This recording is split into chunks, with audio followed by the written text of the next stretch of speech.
হযরত মূসা পয়গম্বর ইন্নাহু কানা মুখলাসান ওয়া কানা রাসূলান নাবিয়্যা। আল্লাহ পাক বলেন মূসা পয়গম্বর একজন মুখলেস নবী ছিলেন। সুবহানাল্লাহ। ইবাদত একমাত্র যদি আল্লাহর জন্য হয় এটাকে বলা হয় ইখলাসের ইবাদত। নামাজে দাঁড়াইলাম, লোকজন আমাকে দেখে বলল ইবাদত করতেছি। হজ করে আসলাম, মানুষকে জানান দিলাম যে আমি হাজী সাহেব। উমরা করে আসলাম, জানান দিলাম।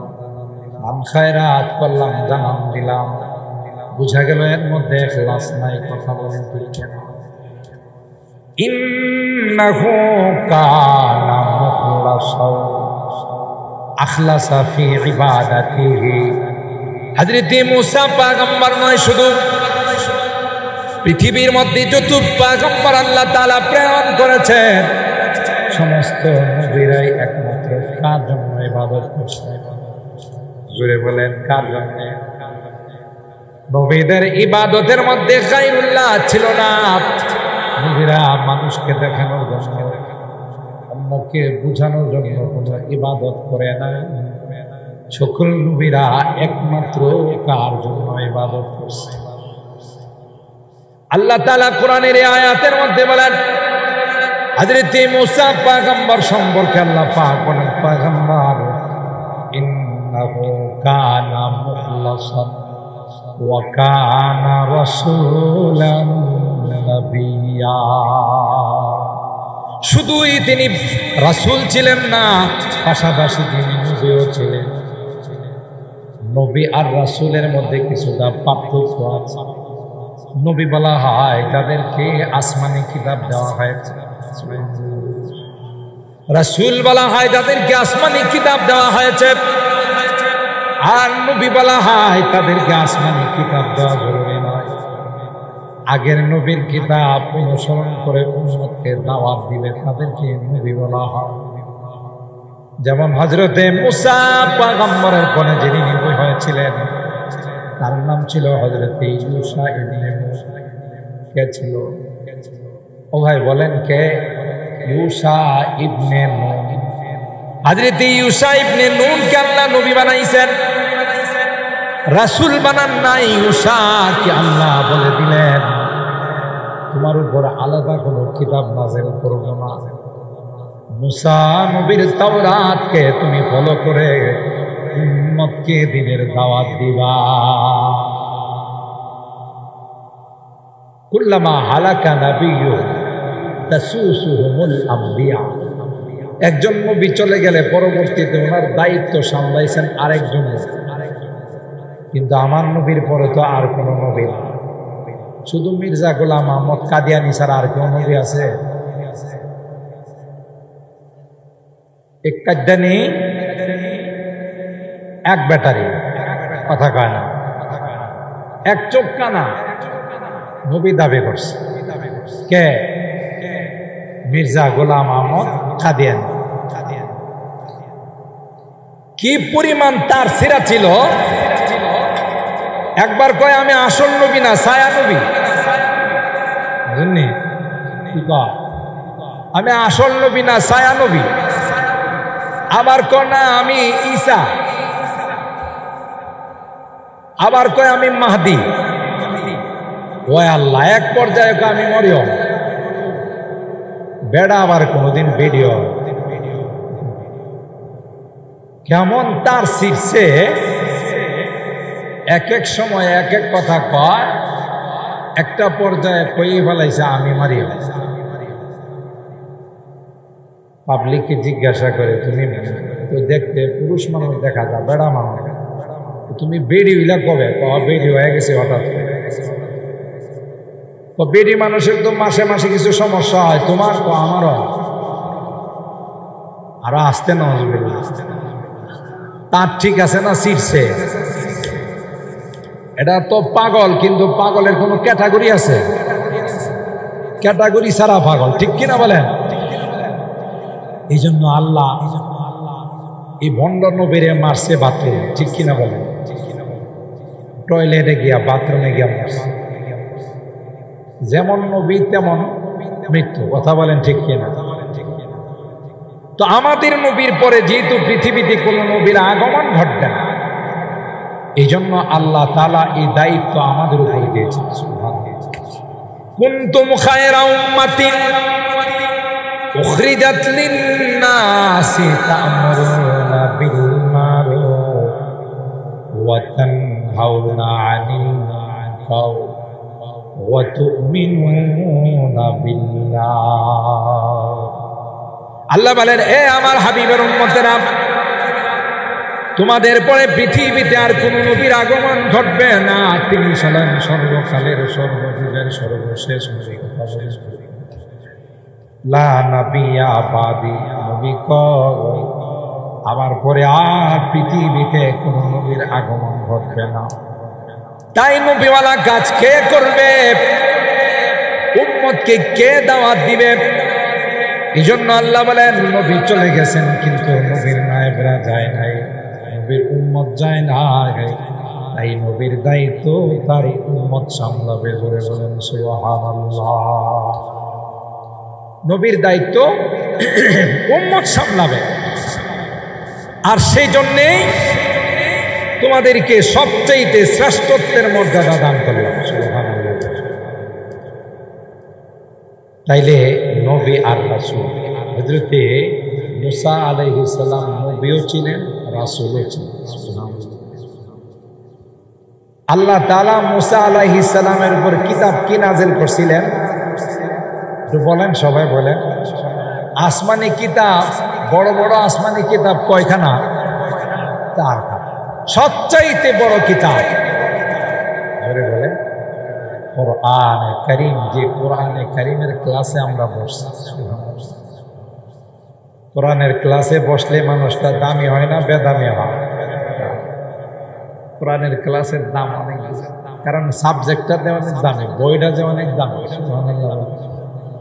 এই জন্য এর ক্লাস যারা করাইবে, যারা ক্লাসে বসবে, যারা সহযোগিতা করবে, যারা সম্পর্ক রাখবে, যারা ভালোবাসবে, সবাই দামি। এই কোরআনে কারীমের স্পর্শ যেখানে লাগে এটাই দামি হয়। সুবহানাল্লাহ। আল্লাহ আল্লাহ। 1 নাম্বার হলো কোরআন, 2 নাম্বার হলো তাওরাত, 3 নাম্বার হলো জবুর। জবুর কোন নবীর উপর নাযিল হয়েছিল? মাশাআল্লাহ, ব্রাহ্মণবাড়িয়ার মানুষ না, ওয়াজ শুনতে শুনতে, তাফসীর শুনতে শুনতে আধা মুফাসসির সব কথা বলেন। মাশাআল্লাহ, আল্লাহ কবুল করেন, আমিন বলেন। আল্লাহ আল্লাহ। তো আল্লাহ পাক জবুর নাজিল করেছিলেন হযরতে দাউদ পয়গম্বর, ইনজিল নাজিল করেছিলেন হযরতে। এই 4খানা কিতাব হলো আসমানি কিতাবের মধ্যে বড় কিতাব, আর বাকি 100খানা হলো ছোট ছোট। কত বলেন? 100। 100-র মধ্যে আল্লাহ তাআলা 10টি ছোট ছোট কিতাব নাযিল করেছিলেন আদম আলাইহিস সালামের উপর, আর 50টি ছোট ছোট কিতাব নাযিল করেছিলেন আদমের পরে যে নবী আসছিলেন শীস আলাইহিস সালাম। 10 আর 50 কত হলো? আর 30টি কিতাব, ছোট ছোট কিতাব আল্লাহ নাযিল করেছিলেন হযরতে শীস আলাইহিস সালামের উপর। কত হইল? আর বাকি রইল কত? আর 10টি ছোট ছোট কিতাব নাযিল করেছিলেন ইব্রাহিম আলাইহিস সালাম। তাহলে 104খানা কিতাব বুঝা পাইছেন তো? 104খানা কিতাব। 4খানা হলো বড় বড়, বাকি 100 কিতাবের লিস্টটি আপনাদেরকে দিলাম। আদম আলাইহিস সালামের উপরে 10, শীস আলাইহিস সালামের উপরে 50, ইদ্রিস আলাইহিস সালামের উপরে 30, হযরত ইব্রাহিম আলাইহিস সালামের উপর 100। তো আল্লাহ তাআলা হযরত মুসা পয়গম্বরের কথা নবীকে বলতেছেন, আপনি তার আলোচনা করুন, আপনার উম্মতকে শুনে। ওয়ানাদাইনাহু মিন জানিবিত তুরিল আইমান ওয়া কাররাবনাহু নাজিয়া। হযরত মুসা পয়গম্বর লালিত পালিত হলো বিশ্ব সন্ত্রাস, ফেরাউনের ঘরে, জোরে বলুন ঠিক কিনা? আল্লাহ পাক 20 নম্বর পারার সূরাতুল কাসাসের মধ্যে তার আলোচনা করছেন। লম্বা ঘটনা, আমি সেদিকে যাব না। যে মুসা পয়গম্বরের জন্য ফেরাউন একজন নয়, দুইজন নয়, লক্ষ লক্ষ বনি ইসরাইলের সন্তানদেরকে হত্যা করেছে। আর ওই মুসা নবীরে আল্লাহ কারো দরবারে পৌঁছাই দিলেন, ফেরাউনের দরবারে। সুবহানাল্লাহ। যখন ফেরাউন গোটা রাষ্ট্রের মধ্যে পরোয়ানা জারি করে দিলেন, যার ঘরে বনি ইসরাইলের ঘরে যদি ছেলে সন্তান জন্ম নেয় তাকে খুন করে ফেলল। কারণ স্বপ্ন দেখছিল এমন একটা সন্তান বনি ইসরাইলের ঘরে জন্ম নিবে যে সন্তানটা ফেরাউনের রাজত্ব যাওয়ার কারণ বনে। সুবহানাল্লাহ। ওই ভয়ে ফেরাউন তখন পরোয়ানা জারি করে দিল, রাষ্ট্রের মধ্যে যখন কোনো ছেলে সন্তান হবে বনি ইসরাইলের ঘরে, ওই ছেলে সন্তানটাকে হত্যা করতে হবে। পৃথিবীর মধ্যে এখনো যারা ক্ষমতা টিকে রাখার জন্য মানুষ খুন করে, মানুষ হত্যা করে, আমি অনেক বয়ানে বলি এরাও ফেরাউনের বংশধর। এটা ফেরাউন থেকে শিখছে। ক্ষমতা টিকে রাখার জন্য প্রয়োজনে হাজার হাজার মানুষ মাইরা ফেলানো, ক্ষমতা ছাড়ব আছে না নাই? হ্যাঁ, এটা ফেরাউনের কালচার। কার কালচার? ফেরাউন। আল্লাহ পাক রব্বুল আলামিন বলেন, আমি কুদরত দেখাবো। যেই সময়টার মধ্যে বনি ইসরাইলের সন্তানদেরকে হত্যা করা হচ্ছিল, ওই সময়ে মুসা নবীর দুনিয়াতে আসার সময় হলো। সুবহানাল্লাহ। আল্লাহ পাক রব্বুল আলামিন মুসার মাকে বলে দিলেন, নির্জনে কোথাও গিয়া সন্তান প্রসব করো। কোন ডায়াগনস্টিক সেন্টারে চেক আপ করানোর জন্য যায় নাই, কোন ডাক্তারের কাছে সিজারের জন্য যায় না। কারণ মুসার মার 100 আস্থা ছিল কার উপর? আরো জোরে বলেন। এখনো তো মা বোনদের এরকম আল্লাহর উপর আস্থা আছে? থাকলে সিজারে থাকলে সিজারে না। এখন সব আস্থা চলে গেছে মেশিনের মধ্যে। কথা কয় না, ঠিক বললাম না বেঠি? এই জন্য 90% সিজারে হয়, নর্মালে হয়। আল্লাহ কয় আমার উপরে দিয়ে তো আস্থা না, তুই যেমনি মনে হচ্ছে এমনি সন্ধ্যার বাইর করা, আমার দায়িত্ব না। কথা কয় না। আর আগেকার যুগে এই সমস্ত মেশিন ছিল না, এত হাসপাতাল, এত ক্লিন, এত ডায়াবেটিস সেন্টার ছিল না। এই জন্য আল্লাহর উপর পূর্ণাঙ্গ আস্থা। মুসা নবীর মার আস্থা কার উপর? হযরত মুসার মা নির্জনে চলে গেলেন। আল্লাহ পাক কুদরতি ভাবে মুসা নবীকে দুনিয়াতে পাঠাইলেন। সুবহানাল্লাহ। আমার ভাইরা, সূরাতুল কাসাসের মধ্যে বিস্তারিত আলোচনা আছে। সন্তান দুনিয়াতে আসার সাথে সাথে আল্লাহ পাক হযরত মুসার মাকে বললেন, আনি কুযিফিহি ফিত তাবুতি ফাকুযিফিহি ফিল-ইয়াম ফালইউলকিহিল ইয়ামু বিস-সাহিল ইয়াখুযুহু আদুউনি ওয়া আদুউল্লাহ ওয়া আলকাইতু আলাইকা মাহাব্বাতাম মিন্নি ওয়ালিতুসনা আলা আইনি। হযরত মুসার মাকে আল্লাহ পাক বলে দিলেন, এ মুসার মা, দেরি করো না, সন্তানটাকে কাঠের বাক্সের মধ্যে করে নদীতে ভাসাই দিতে। মুসার মা তো আল্লাহরে জিজ্ঞাসা করে না, আল্লাহ যদি পানিতে ডুবা মারা যায় দায়িত্ব কে? মুসার মার আল্লাহর উপর আস্থা ছিল না? ছিল। 100% আস্থা ছিল। কিছুই বলে না, কাঠের একটা বাক্সের মধ্যে সন্তানকে বসাইয়া সুজা নীল নদের মধ্যে ভাসাই দিল। আল্লাহ পাক পানি কি বলে দিলেন, পানি ওই বাক্সটার সঙ্গে খেলাধুলা করতে করতে সুজা ফেরাউনের ঘাটে নিয়ে লাগাও। ফেরাউন তো মুসা নবীর বন্ধু, সেই মুসা নবীর জন্যই তো লক্ষ লক্ষ মানুষকে ফোন করতেছে। তাহলে মুসা নবীর পাইলিকে রাখবো না, শেষ করে দেবো। কিন্তু আল্লাহ কয় রাখে আল্লাহ মারে কে?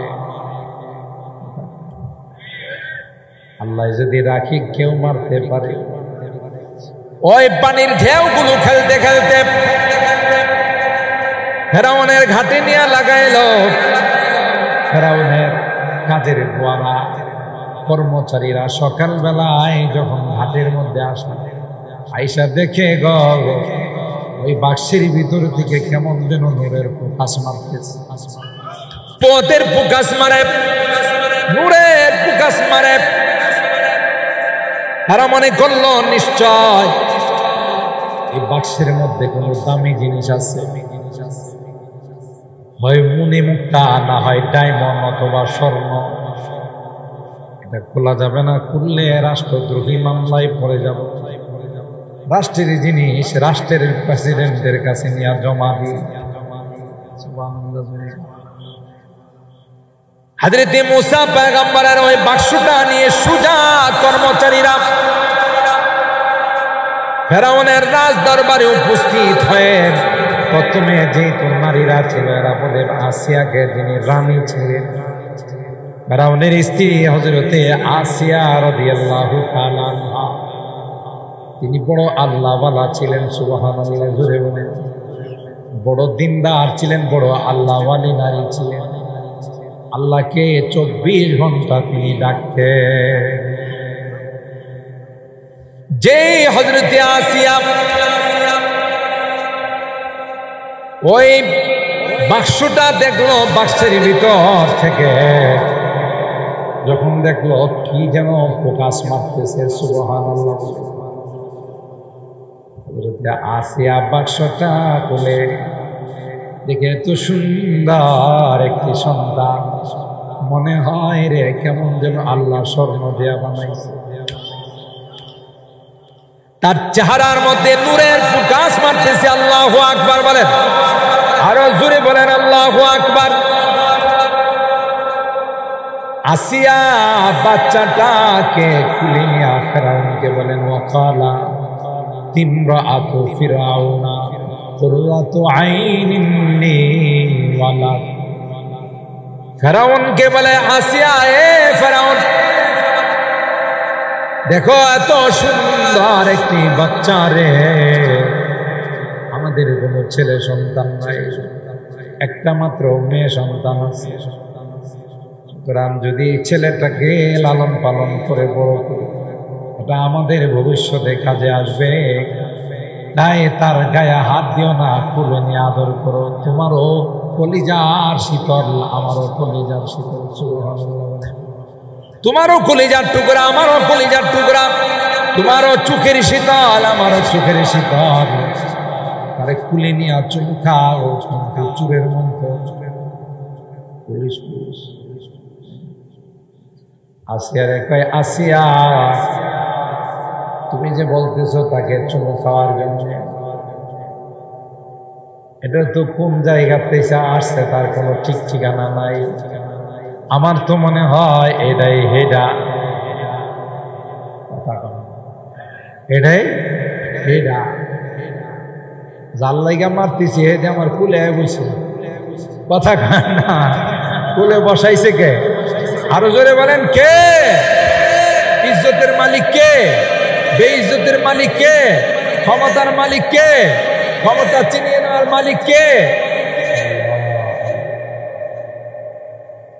ফেরাউন তখন বলে নাই, আসিয়া কুলি নিয়ে হযরত মুসাকে চুমু খায়, আদর করে, আর বলে ফেরাউনকে, তাড়াতাড়ি তুমি রাষ্ট্রের মধ্যে ঘোষণা দাও, যদি কেউ আমার সন্তানকে দুধ পান করায় তাহলে তাদেরকে গুলশানে একটা বাড়ি দেওয়া হবে, রাজকীয় পুরস্কার দেওয়া হবে। এই কথা বলে ফেরাউনকে দিয়া ধিক্কার দেওয়াইছে।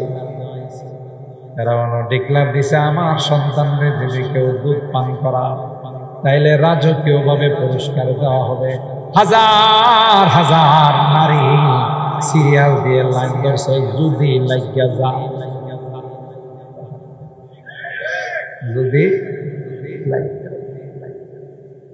যদি আমার দুধরা মুসা পান করে তাইলে তো আমি রাজকীয় পুরস্কার পাবো। আর এদিক দিয়ে আল্লাহ পাক মুসা পয়গম্বরকে গোপন নাম্বারে ফোন দিয়া বলে দিয়েছেন, গোপন নাম্বারে আল্লাহ ফোন দিয়েছেন, যেই নাম্বারটা হলো 00 কথা পায়। গোপন নাম্বার কি? আল্লাহর সঙ্গে কেউ আছে? আল্লাহ হলেন 00, আল্লাহর সঙ্গে কেউ না, ওয়াহদাহু লা শারীকা লাহু, সুবহানাল্লাহ। হযরত মুসা পয়গম্বরকে আল্লাহ পাক ফোন দিয়া জানাই দিলেন, হে মুসা, আল্লাহ ধরে যারা আসতেছে তোমাকে দুধ পান করানোর জন্য, মুসা একটাও কিন্তু মুসলমান নয়, সবগুলো বেঈমান। আমি আল্লাহ তোমার পবিত্র মুখের মধ্যে কোনো বেঈমানের দুধ ঢুকাইব না। হে মুসা, তোমার একটু কষ্ট হলেও তুমি একটু সবর করো, কিছুক্ষণ পর আমি আল্লাহ তোমার মার দুধ তোমার মুখের মধ্যে পৌঁছাই দিব। এই লীলা খেলা কার? কারিশমা কার? আল্লাহ যার জন্য ফেরাউনের লক্ষ লক্ষ সন্তান হত্যা করতেছে, এরে পৌঁছাইছে ফেরাউনের দরবারে, এখন বর্তমানে ফেরাউনের কুলে। কথা বলেন ঠিক কিনা? আবার ফেরাউনে ঘোষণা দিছে, আমার সন্তানকে যারা দুধ পান করাবে তাদেরকে রাজকীয় পুরস্কার দেওয়া হবে। ঘোষণাটা দেওয়াইছেন কে? আল্লাহ দেওয়াইছেন, ঠিক কিনা বলেন? আমার ভাইরা একজনের দুধ পান করে নাই, কারণ না করছেন কে? জোরে বলতে হবে কে? আল্লাহ মুসা নবীকে না করে দিয়েছেন, তুমি কাহারও দুধ পান করবা না। মুসা তুমি ধবর করো, তুমি সবর করো, ধৈর্য ধারণ করো, কিছুক্ষণ পর আমি আল্লাহ তোমার মাকে তোমার কুলে পৌঁছাই দিব। মুসা নবীর কাছে লাইন ধরে আইসা যখন মুখের মধ্যে দুধ দে, মুসা নবী দুধ পান করে না, মুখটা দুধ থেকে বাইর করে ফেলাই। সুবহানাল্লাহ। এমনি মুসা নবীর মুখ, যার নাম ছিল মারিয়াম, দূরের থেকে কাণ্ডগুলো দেখতেছিল, একটু আগাইয়া কয়, ও রানী আসিয়া, ও জাহাপনা ফেরাউন, আমার জানা মতো একজন মহিলা আছে, খুব সম্ভব ওই মহিলার দুধ এই বাচ্চাটা পান করতে পারে। তাহলে গোয়েন্দা বাহিনী লাগাই দিছে কে? আরো জোরে, ওয়াহুম লাহু নাসিহুন। এবং এই পরিবারটা মুসা নবীর হিতাকাঙ্ক্ষী, মুসা নবীর কোনো অমঙ্গল চায় না। যেই কথা বলছে তখনই ফেরাউন তো হাজার হলেও মাথার মধ্যে কিছু ছিল বলে তো রাষ্ট্রপতি হয়েছে। কথা বলেন ঠিক না?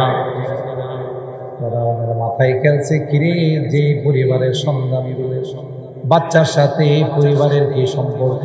সাথে সাথে রেবার কুবরাকে বললো, এরে অ্যারেস্ট করে রিমান্ডে নাও, এই মহিলাকে নিয়ে জিজ্ঞাসাবাদ করো, তাইলে আসল তথ্য বাইরে হয়ে যাব এই মেয়ের সঙ্গে বাচ্চার সম্পর্ক কি।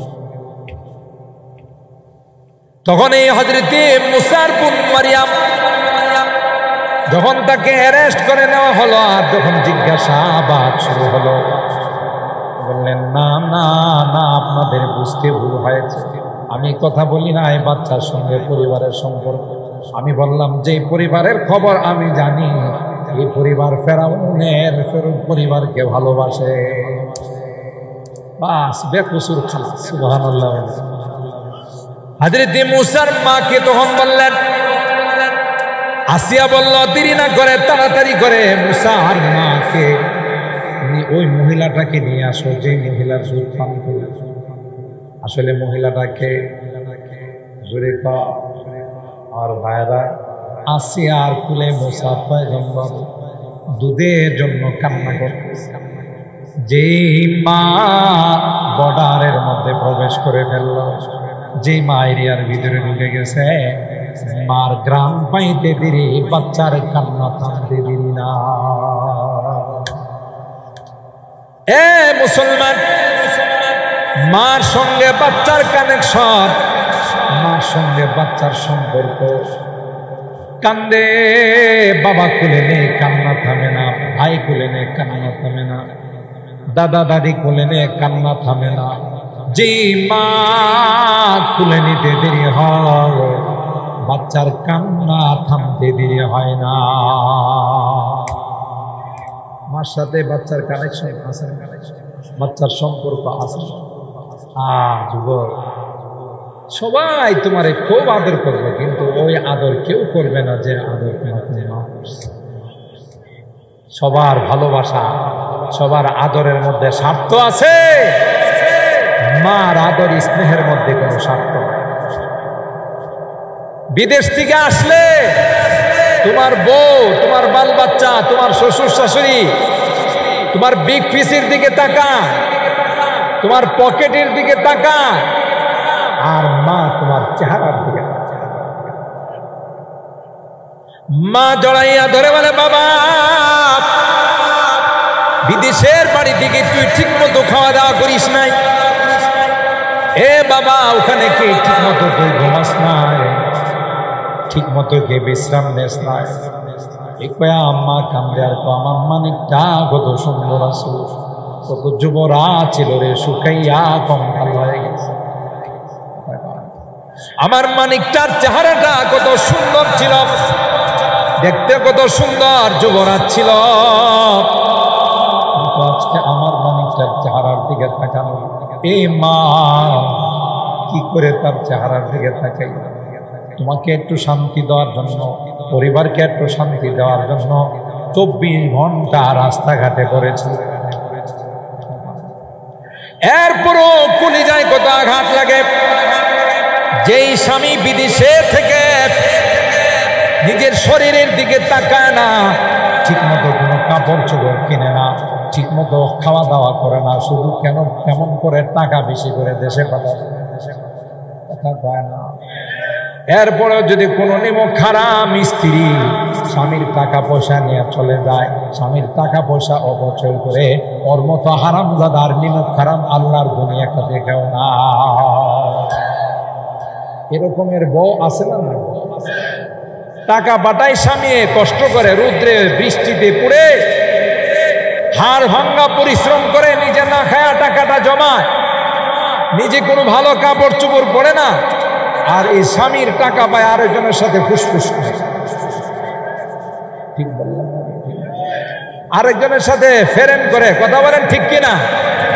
কত বড় হারামজাদা, কত বড় নিমক হারাম! আল্লাহর কসম করে বললে আমি হানেস হব না, ওই সকল নারীদের উপর আল্লাহর জাহান্নাম ওয়াজিব হয়ে গেছে। কথা বলেন ঠিক কিনা?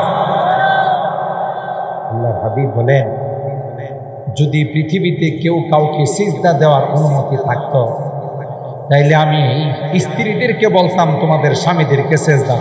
সুবহানাল্লাহ, কত বড় মর্যাদা আল্লাহ স্বামীদের দিয়েছে।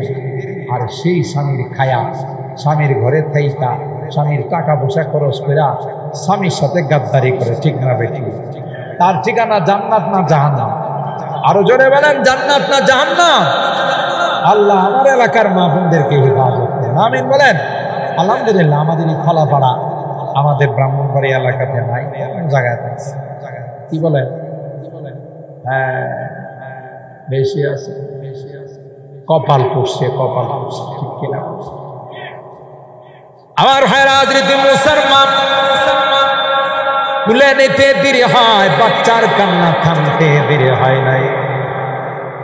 বাচ্চার মুখে দুধ দিছে গো, দুধ দিতে দেরি হয়, বাচ্চা দুধ খাইতে দেরি হয় না।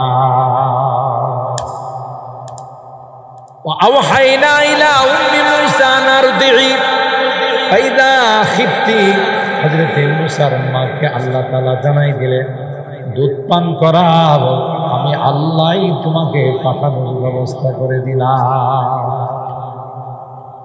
ফেরাউনের দরবারে দুধ পান করা শেষ, ফেরাউনের দরবারে থাকে আর সবাই জানে রাজপুত্র, কি জানে রাজপুত্র, কারণ রাজার দরবারে থাকে যেহেতু যুবরাজ, ঘোড়া নিয়ে বাইর হয় হযরত মুসা নবী, তখন তিনি নবী হয় নাই, আর চতুর্দিকে চলে সবাই প্রণাম প্রণাম করে, সালাম সালাম সালাম, কথা বলেন ঠিক কিনা?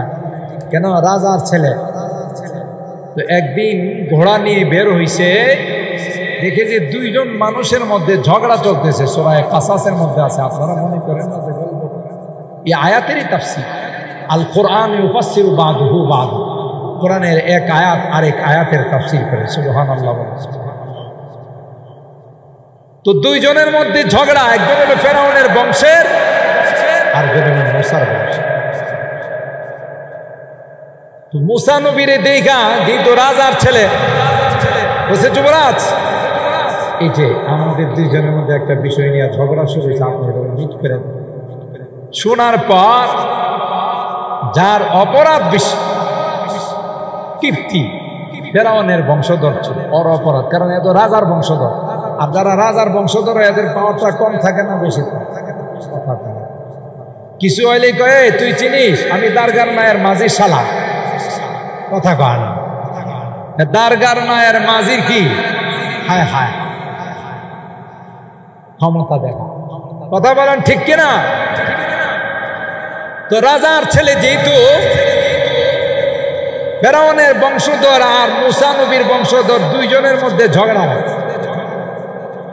তো দুইজনের কথা শুনে রাজপুত্র ফেরাউনের বংশধরের যে ব্যক্তিটা ছিল কিপ্তি, তার দিকে হাত বাড়ায় বলল, মিয়া তোমারে প্রায় দেখি তুমি ঝগড়া করো, ঘটনা কি?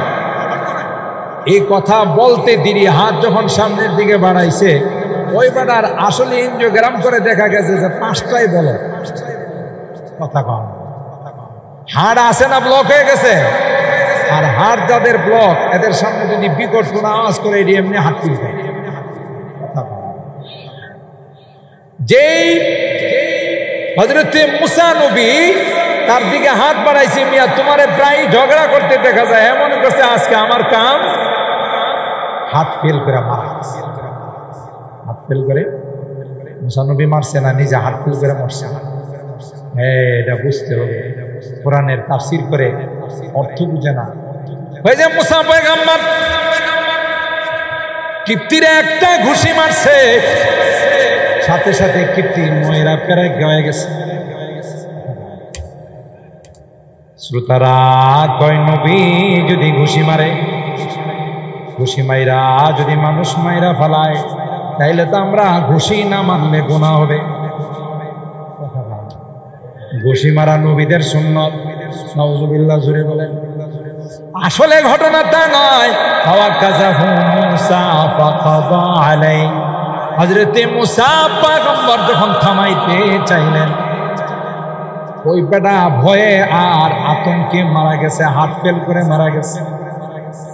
সাথে সাথে মুসা আল্লাহর কাছে বলে, কানা রাব্বিনি যালামতু নাফসি ফাগফিরলি ফাগফারা লা, এ মালিক আমার কাজটা বড় খারাপ হয়ে গেছে, আমি তার দিকে হাত বাড়াইছি আর সে আমার হাত দেখে স্ট্রোক করে মারা গেছে, স্ট্রোক করে মারা গেছে। আল্লাহ আমি জুলুম করছি আমার উপর, আমার অন্যায় হয়ে গেছে, মেহেরবানি করে তুমি আমাকে মাফ করে দাও। সাথে সাথে আল্লাহ আওয়াজ করাইছে, মুসা তুমি তো ইচ্ছা করে করো নাই, অনিচ্ছাকৃত, আমি আল্লাহ তোমারে মাফ করি। এদিক দিয়া ফেরাউনের কাছে কে বা কারা যেন ফোন করে দিছে, কি করে দিছে কথা কয় না।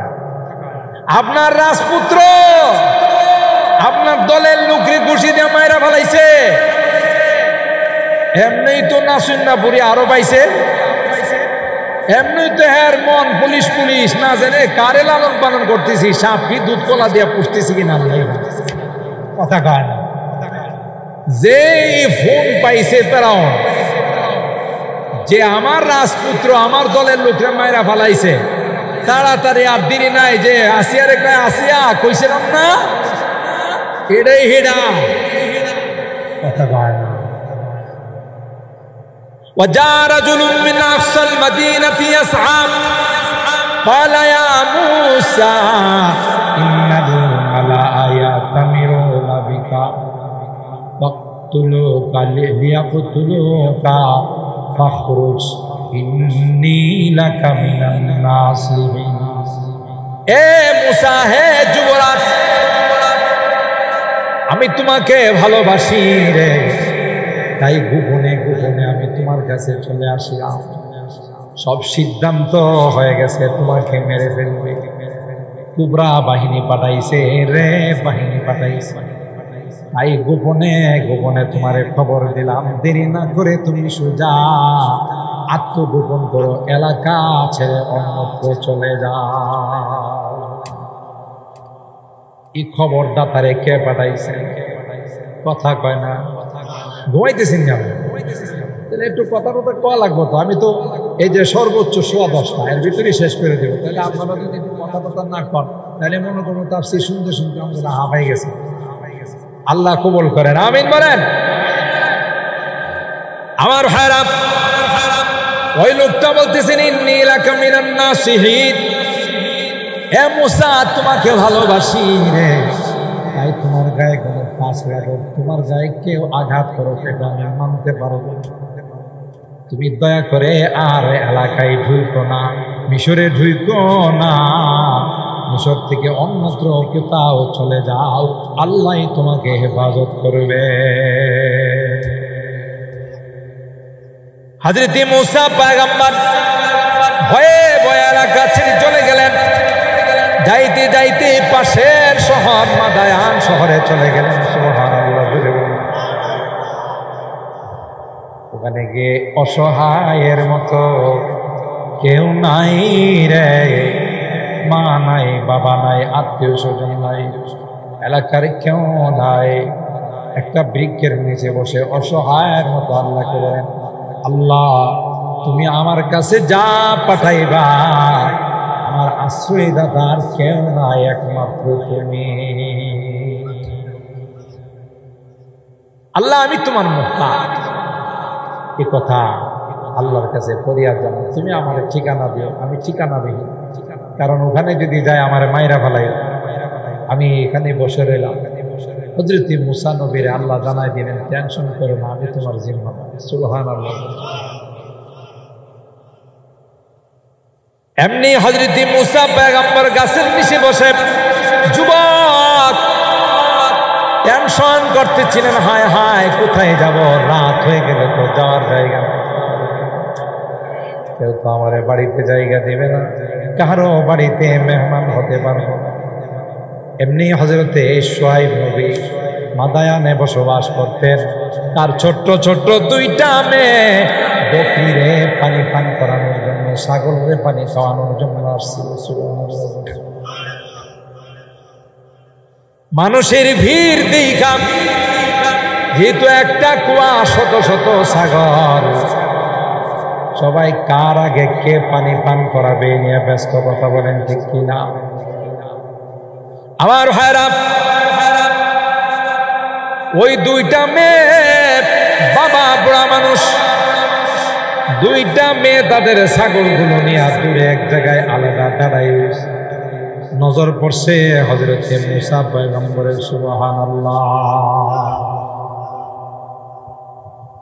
হযরত মুসা পয়গম্বর বলেন, ক্বালা ফামা খাতবুকুমা ক্বালাতা লা নাসকি হাত্তা ইউসতিরার রিআ ওয়া আবুনা শাইখুন কাবীর। সুবহানাল্লাহ।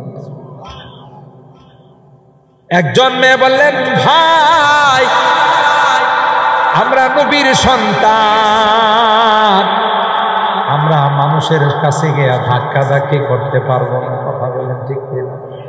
ভদ্র ফ্যামিলির মেয়েরা, দিনদার ফ্যামিলির মেয়েরা কোনদিন মানুষের ধাক্কা ধাক্কির মধ্যে যায় না। যেখানে মানুষের ভিড় ওখানে যায় না। এরা বলে যে না না আমি এটা পারবো না, আমার দ্বারা সম্ভব নয়। আর যারা অসভ্য, যাদের ধর্মীয় শিক্ষা দেওয়া হয় নাই, যাদের মধ্যে দিনদারি নাই, এরা কিসের পুরুষ কিসের নারী সবাই রে ধাক্কায়া যায়। কথা বলেন ঠিক কিনা? এদের পোশাক আশাকের কোনো ঠিক নাই।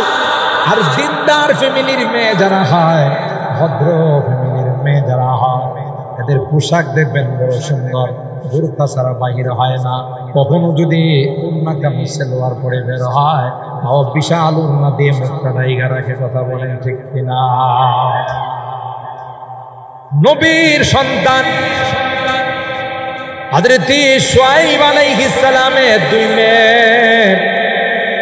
দূরে দাঁড়াইয়া দাঁড়াইয়া দেখতেছে মানুষ খালি হলে তাদের ছাগলগুলোকে কুয়ার পানি পান করাবে। সুবহানাল্লাহ। আমার ভাইরা, হযরত মুসা পয়গম্বর বলেন ক্বালা ফামা খাতবুকুমা, সবাই পানি পান করাইতেছে, তোমরা যে পানি পান করাও না, তোমাদের ঘটনা।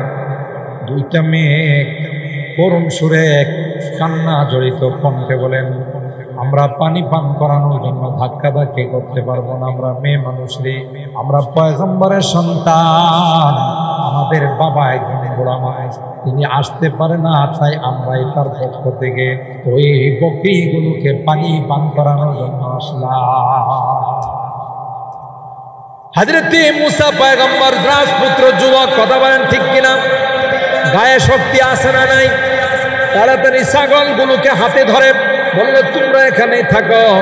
কুয়ার কাছে নিয়ে আইসা ছাগলগুলোকে সুন্দর করে পানি পান করায় বলে দিল যাও যাও, তোমাদের ছাগলগুলো নিয়ে তোমাদের বাবার কাছে যাও, আমি একজন যুবক, আমার সালাম যুবক তোমাদের বাবাকে জানাইও।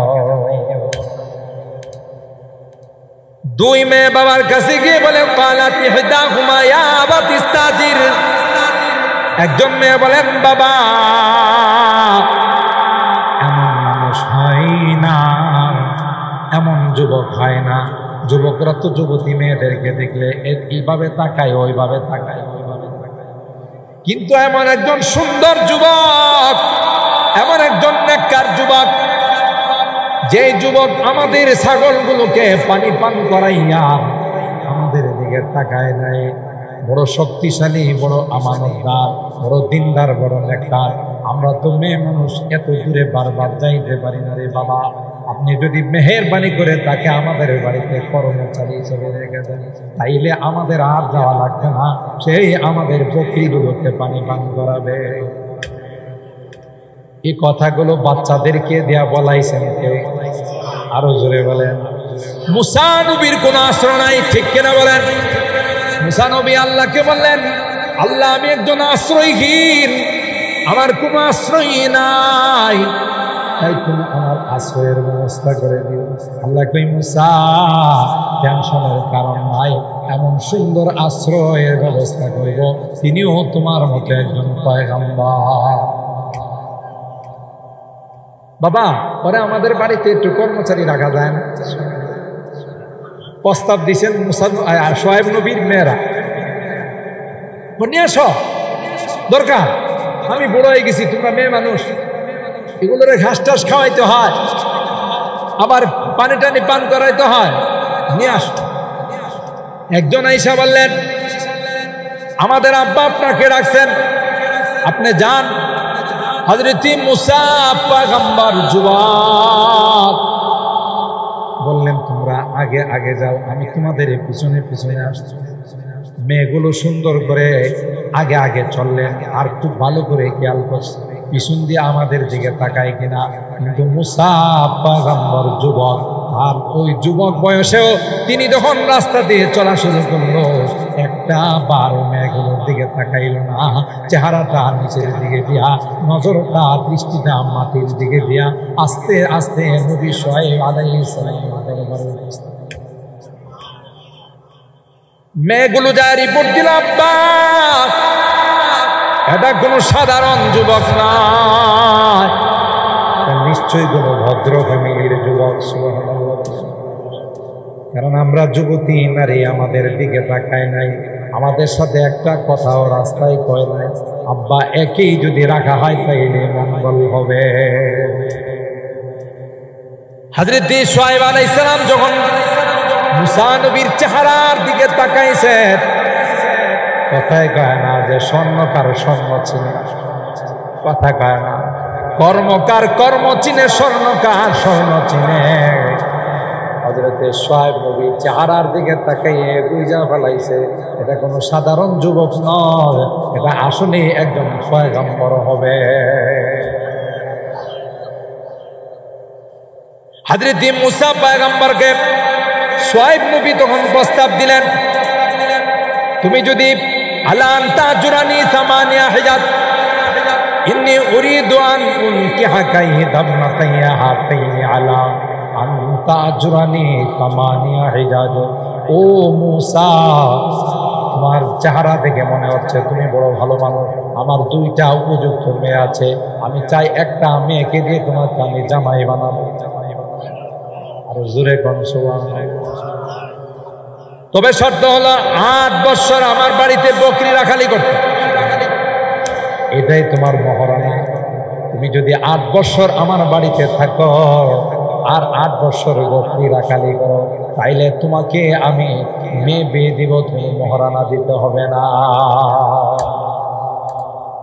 ইন্নী উরিদু আন উনকিহাকা ইহদাবনাতাইয়া হাতাইনি আলা আন তাজুরানি সামানিয়া হিজাজ ফাইন আতমামতা আশরান ফামিন ইনদিক। তুমি যদি 10 বছর পূরণ করো তাইলে তোমার ব্যাপার। হযরত মুসা নবী ডাক দেয়া কয়, আমার কপাল, আশ্রয়হীন ছিলাম, কোনো অভিভাবক ছিল না, আল্লাহ এত বড় একজন নবী আমার অভিভাবক মিলাই দিয়েছে। ডাক দেয়া কয়, কোনো টেনশন করেন না, যদি বলেন 20 বছর তাও আমি আপনার গোলামি করব। আশ্রয় দিয়েছেন কে? ওয়াযকুর ফিল কিতাবি মূসা ইন্নাহু কানা মুখলাসাও ওয়া কানা রাসূলান নাবিয়্যা ওয়া নাদাইনাহু মিন জানিবিত তুরিল আইমান ওয়া কাররাবনাহু নাজিয়্যা। আমার ভাইরা, অনেক লম্বা ঘটনা। 10 বছর যখন পূরণ হলো, শ্বশুর জামাইকে বাড়ি থেকে বিদায় জানায়। সুবহানাল্লাহ। জামাইকে বিদায় জানায় আর বলতেছে, ওয়ানা দাইনা মিন জানিবিত তুরিল আইমান। হযরত মুসা পয়গম্বর গর্ভবতী স্ত্রীকে নিয়ে মাদায়ান শহর ত্যাগ করতেছিলেন। যাওয়ার পথে একটা পাহাড় পড়ে, এই পাহাড়টা হলো তুর পাহাড়। সুবহানাল্লাহ। হযরত মুসা যখন রওনা দিলেন, ওই তুর পাহাড় থেকে আওয়াজ আসলো, ইন্নানি আনাল্লাহ। এ মুসা, আমি হলাম তোমার আল্লাহ। মুসা নবী স্ত্রীর প্রসব ব্যথা শুরু হয়ে গেছে, রাস্তার মধ্যে দায়ী নাই, কোনো ডাক্তার নাই।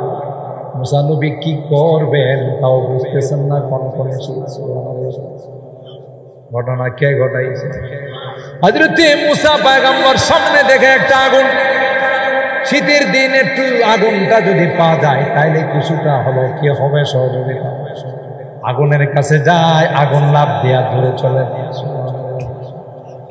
একটা পর্যায়ে ওই আগুন থেকে আওয়াজ আসলো, না না, আমি আগুন নই রে, আমি তোমার রব, তোমার রব তোমাকে দাওয়াত দিচ্ছি।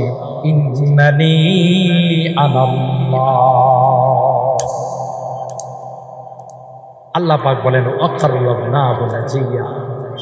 হযরত মুসাকে ডাক দিয়া আমি মুসাকে আমার সবচেয়ে নিকটবর্তী করে ফেললাম। সরাসরি মুসাকে আমি আল্লাহ তার সঙ্গে কথা বলতে শুরু করে দিলাম।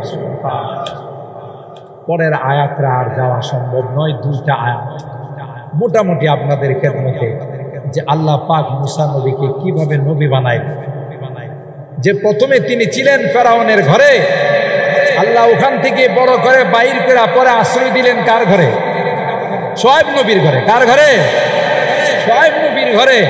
শুআয়ব নবীর শ্বশুর বানায়া আল্লাহ তাআলা নবুয়ত দিবেন, গর্ভবতী স্ত্রীকে নিয়ে গেছেন। আর যাওয়ার সময় সোহাগ নবী বলেন, বাবা 10টা বছর তুমি আমার ঘরে খাচ্ছো, কত মেহনত করছো, আমি গরিব মানুষ কিছু দিতে পারলাম না, এই নাও একটা লাঠি দিল। এটা ছিল মুসা নবীর মুজিজা। আর লাঠিটা দেওয়ার সময় শ্বশুর বলল, বাবা এই লাঠিটা কিন্তু দুনিয়ার লাঠি নয়, জান্নাতি। সুবহানাল্লাহ। এখান থেকে হযরত মুসা আলাইহিস সালাম নবুয়ত প্রাপ্ত হলেন। সুবহানাল্লাহ। এরপরে আল্লাহ তাআলা নবী বানায়া তাকে বলেন, অকরাবনাহু নাজিয়া, আমি আল্লাহ তোমাকে আমার নিকটবর্তী বানাই দিলাম। সুবহানাল্লাহ। সরাসরি মুসা নবীর সঙ্গে আল্লাহ তাআলা কথা বলছেন। আল্লাহ তাআলা আজকের এই 2 আয়াত সূরা মারিয়ামের 51 এবং 52 নম্বর 2খানা আয়াতের আলোচনা যা শুনলাম, এর থেকে আমাদের সকলকে আমাদের ঈমান মজবুত করার তৌফিক দান করুন, আমিন বলেন। সর্বময় ক্ষমতার মালিক কে? রাখেন কে? মারেন কে? ধনী বানান কে? গরিব বানান কে? আমরা এই ঘটনা থেকে শিক্ষা পাইলাম। আল্লাহ তাআলা আমাদের ঈমান এবং আমলকে মজবুত করার তৌফিক দান করুন, আমিন। ওয়া আখিরু দাওয়ানা